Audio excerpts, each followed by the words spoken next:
महत्त्वाच्या आणि मोठ्या राजकीय ब्रेकिंग न्यूजनं आपण करूयात। शिवसेनेच्या ऑपरेशन टायगरला ग्रीन सिग्नल कसा मिळाला, याची सुरुवात कशी झाली, या संदर्भातली इनसाइड स्टोरी आता समोर आलेली आहे। एनडीए घटक पक्षांची दिल्लीमध्ये एक बैठक आयोजित करण्यात आली होती। या बैठकीला एकनाथ शिंदे हजर होते। या बैठकीमध्ये अमित शाह आणि एकनाथ शिंदे यांच्यामध्ये ऑपरेशन टायगर संदर्भात चर्चा झाली। मात्र पंतप्रधान नरेंद्र मोदींची संमती आवश्यक होती। त्याचवेळी अमित शाह यांनी नरेंद्र मोदी यांच्याशी बोलून या ऑपरेशनसाठी संमती मिळवली।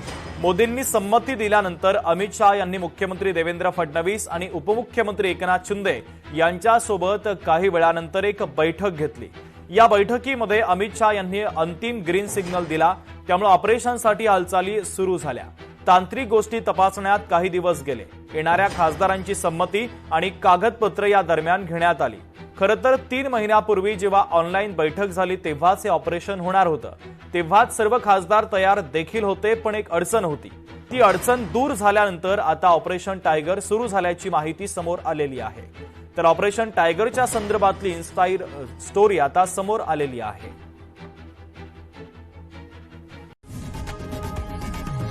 लोकशाही मराठी ऐका, पहा, जागरूक रहा।